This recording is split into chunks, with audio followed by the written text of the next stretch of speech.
Hello, my name is Kent Hovind from Pensacola, Florida. I was a high school science teacher 15 years.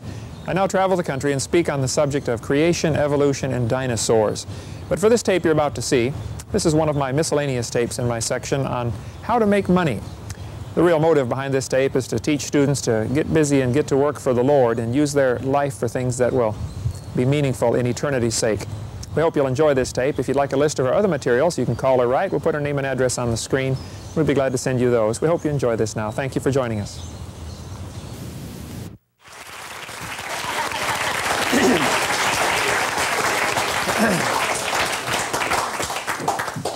All right. Well, it is good to be here today. My name is Kent Hovind. I was a high school science teacher 15 years.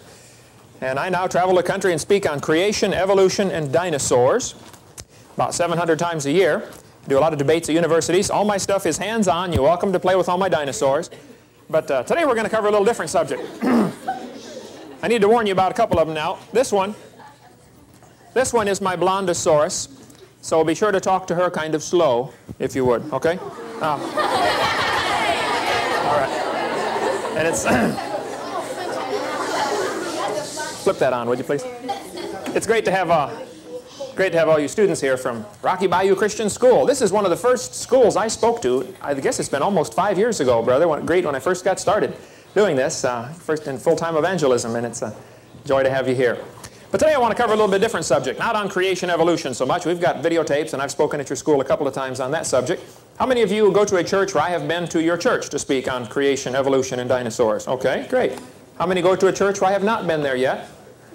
Okay, how many do not understand the questions so far? All right. Either I have been or I haven't been. Great. Today I want to talk about a subject that teenagers are always interested in. Teenagers love this subject. How to make money. How many of you would like to learn how to make money? All right.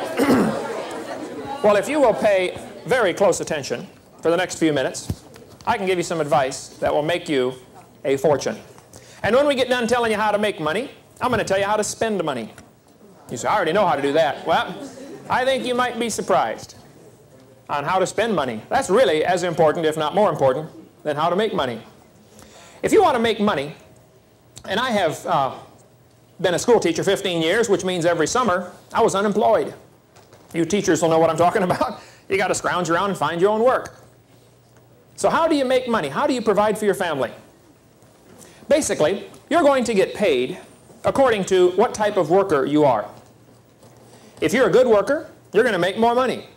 So I'm going to give you, in order here, the 4 basic kinds of workers. And those that are intelligent will write this down because you'll say, this will help me in the future. Those that are not too bright will sit there with an open mouth and stare on their face, looking at a calf, looking at a new gate. So I'll leave this up to you. But there are 4 kinds of workers. What kind of worker you are will determine how much money you're going to make in this life. The first kind of worker, and I'll have all these on screen for you. The first kind of worker, and Proverbs is full of verses about this, is the kind of worker, he sees what needs to be done, and he does it. Nobody tells him what to do. He sees what needs done, and he does it. There are very few of these in the world. When you can find a number one worker, number one workers, they see what needs to be done, and they do it. If you can find one of those, hire them.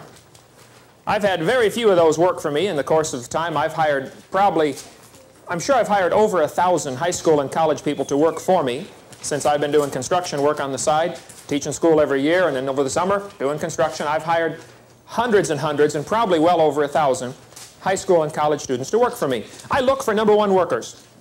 They see what needs done, and they do it. There aren't many of those. I'll give you an example.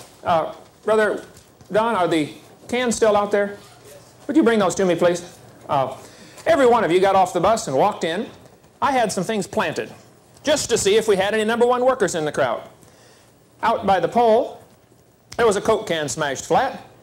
And then in the hallway, there was another Coke can smashed flat. And I thought, I bet all the students will walk right past them. Now, some of you might have seen them, but nobody picked them up, right? Thank you, brother. Inside each of these Coke cans was a $5 bill. A worker will see what needs done and do it. I have done this probably several hundred times, I have only one time ever lost my money. That was last week. First time ever I had a student pick up the Coke cans. When I was teaching school, I would always do this. Instead of picking up all the trash on the parking lot, I would go tape a $5 bill under a piece of trash with a little note. Thank you for caring about our school and the way it looks. You may have this $5 bill.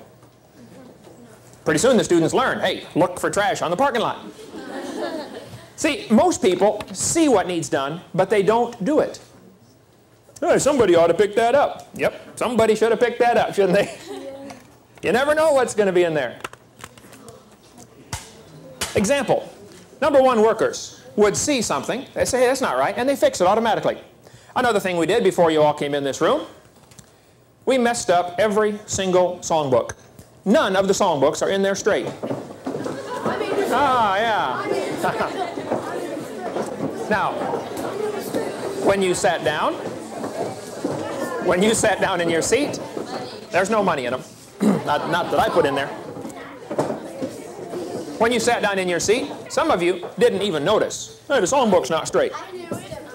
If you noticed and you didn't straighten it, then you're not a number one worker. Number one workers, they see what needs done and they do it. If you can learn to do that, I'm telling you, you'll make a fortune. I'll give you an example. We had a kid at our college in Texas. We'll call him Jeff here for an example. Jeff came to me one day. He was one of my college students. I was teaching, and he said, Brother Hovind, I need a job. I said, now, Jeff, let me ask you a question. Do you need a job or do you need money? He said, well, I guess I really need money. I don't have to have the job, do I? I said, no. You really need money. You don't need a job. He said, okay, I need money. He said, but I thought I had to get a job to get money. I said, well, normally you do. I said, what have you tried, Jeff? He said, oh, man, I've applied to McDonald's and Hardee's and Kentucky Fried. And I said, well, Jeff, if they do hire you, they're going to pay you $4.50 or $5 an hour, and they're going to make a profit off of you, right? He said, well, yeah. I said, well, why don't you work for yourself? He said, I don't know how to do anything. I said, you're in college and don't know how to do anything?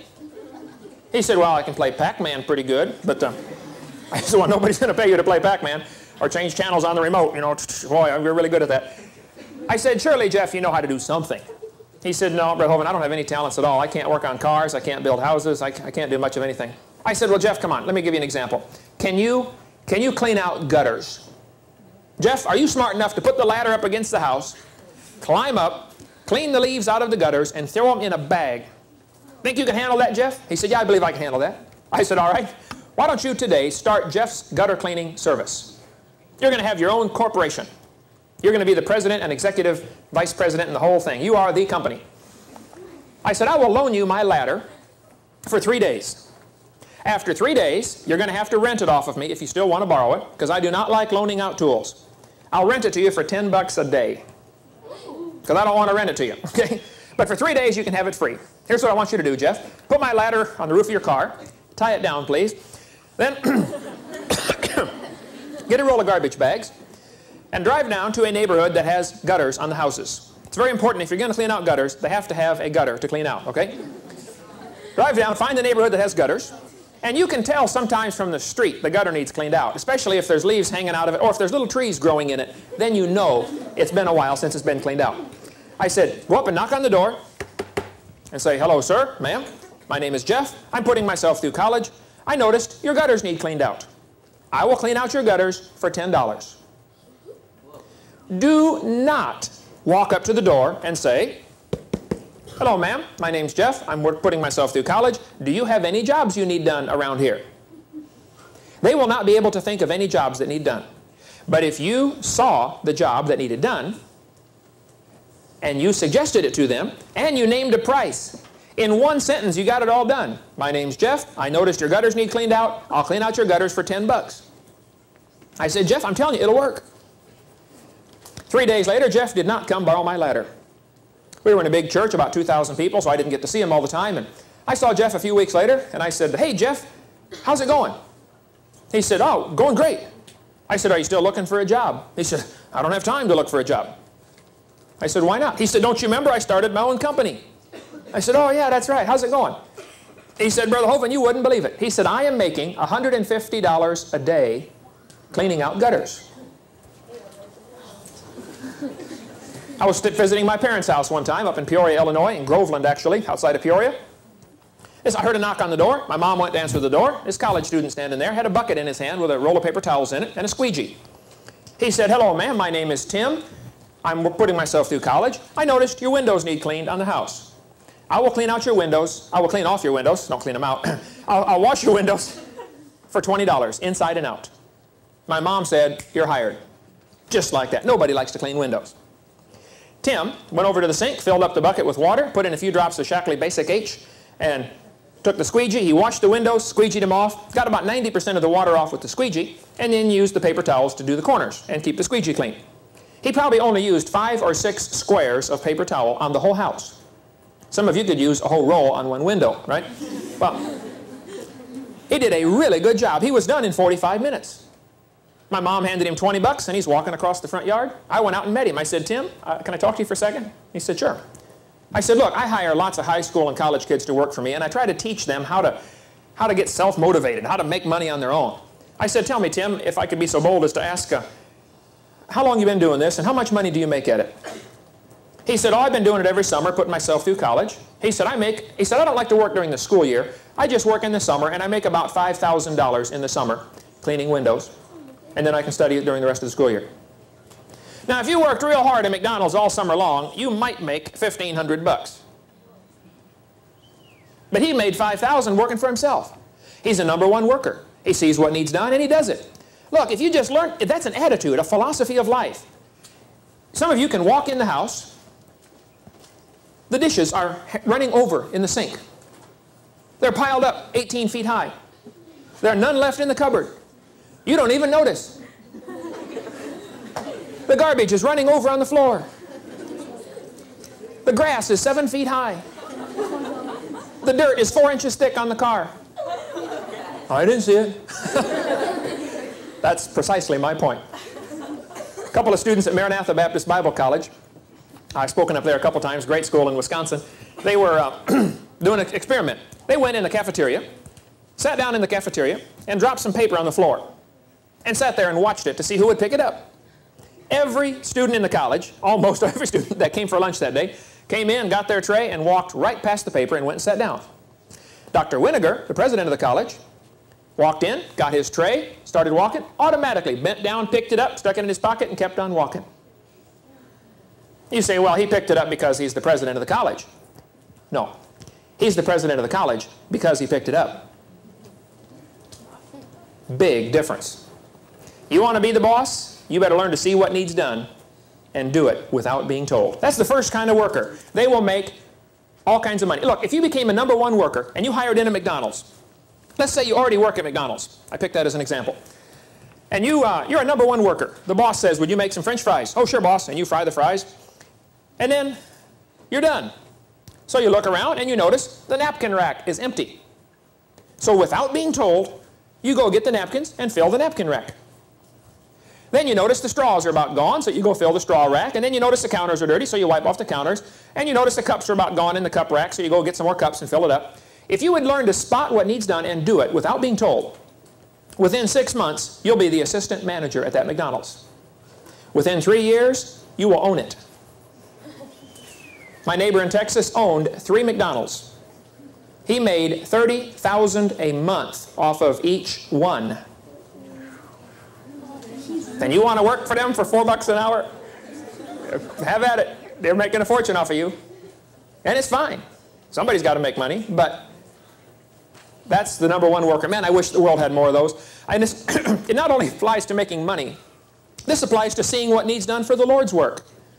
Don't you see there's people that need to be saved? Don't you see when somebody's hurting? When there's another student having a rough time, mom and dad are fighting, or something's going on, they're having problems at home, or can't you see what needs done? Learn to spot what needs done and do something about it.